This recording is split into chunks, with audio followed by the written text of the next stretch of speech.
Recently, Donald Trump was rallying for candidate Marsha Blackburn. This was in Nashville. And during the rally, he specifically brought up the issue of an FBI informant infiltrating his 2016 presidential campaign. Just to remind you guys and give you context into that FBI infiltrator, it all occurred after a few members of Trump's campaign had publicly spoken about their ties to Russia. George Papadopoulos is a primary example. He apparently spoke to an official from Australia about how he was in communication with the Russians. And so that tipped off the FBI, and they decided to hire a Republican informant, again, a Republican informant, to see if those allegations of communication with Russians were true. Now, with that said, here is Trump losing his mind over it again during this rally for Marsha Blackburn. Take a look. They had people infiltrating our campaign. Can you imagine? Can you imagine? Okay, so I give you that lead-in to talk about Trey Gowdy. He is the Republican representative from South Carolina who was recently on CBS This Morning to discuss this very issue. And guess what Gowdy did? He went against what Trump's saying, went against the Trump narrative. Watch. Oh. You said, having looked at this, you said, I am even more convinced that the FBI did exactly what Americans would want them to do when they got the information they did. Why did you say that? How can you be so sure? Well, when the FBI comes into contact with information about what a foreign government may be doing in our election cycle, I think they have an obligation to run it out. I think the FBI, if they were at the table this morning, they would tell you Russia was the target and Russia's intentions toward our country were the target. The fact that two people who were loosely connected with the Trump campaign may have been involved doesn't diminish the fact that Russia was the target and not the campaign. Yeah. So first of all, I love the way that Trump goes to a rally. He's like, "Can you believe the FBI was investigating me?" Well, that normally you should not really brag about that. And the crowd's like, "Oh yeah, I can't believe the FBI was looking into you for breaking the law." What? Okay, so wait. Okay, actually, it's a smart strategy by Trump because it riles the Republican base up. They think that there's a witch hunt. They think that there's an attack against Trump because people just don't like him. But in reality, when it came to this FBI informant, Trump himself was not the one being investigated. It was the knuckleheads in his campaign that kept talking about how they were communicating with Russians. That's the reason why, and those were the people who were being investigated. In fact, Gowdy referred to that and said, if you remember, Trump at one point said, if there were people that were talking to the Russians or anyone else and doing something wrong in my campaign, I would want the FBI to look into it to prove that I wasn't involved. So what happened to that? Well, it turns out Trump thinks, well, maybe I was involved and I don't want you to look into it. So at another time, Trump positively tweeted about something Gowdy had said just over the last 24 hours. See, that's why I tell you, there's no strategy. He's just not that bright. I know that Trey Gowdy is not on Trump's side. Gowdy is deep right-winger. He's the one who led all the nonsense Benghazi investigation after Benghazi investigation. But he's now retiring, and so that frees him up a little bit to be just 10% more sane than the average Republican bear, right? So, and he's like, well, the FBI is doing their job. Somebody told them, hey, somebody in the Trump campaign, and no matter what the campaign is illegally talking to foreign countries.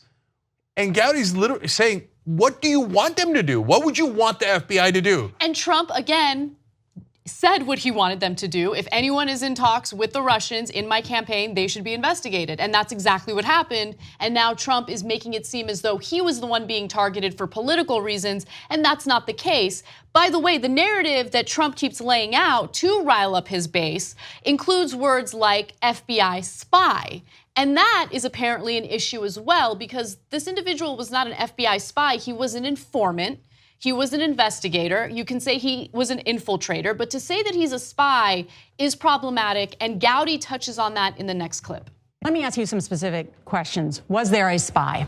That is not a term I've ever used in the criminal justice system. Undercover, informant, confidential informant, those are all words I'm familiar with. I've never heard the term spy used. So when the president says Spygate, that's not there was no spy inserted into the campaign. Have you seen any evidence of that? I have not. That's an espionage term. That's not a law enforcement term. You believe the FBI acted properly in this matter? Based on what I have seen, I don't know what the FBI could have done or should have done other than run out a lead that someone loosely connected with the campaign was making assertions about Russia. I would think you would want the FBI to find out whether or not there was any validity to what those people were saying.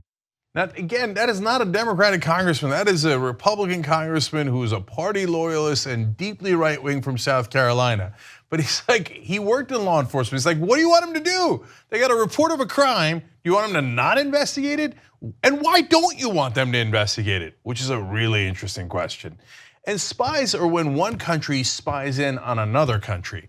So to use it within the same country and in a situation where there's a law enforcement matter makes no sense on two different grounds. And so Greg Gowdy there is trying to explain, no, it is an informant, and you use informants in law enforcement all the time. You might use it in a gang situation, a bomb situation, racketeering, etc.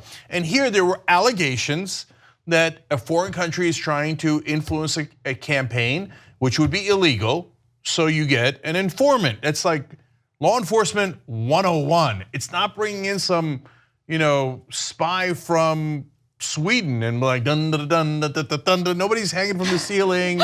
Okay, there's no Tom Cruise, right? It's just regular law enforcement. Okay, that's a really funny image that I just had in my head.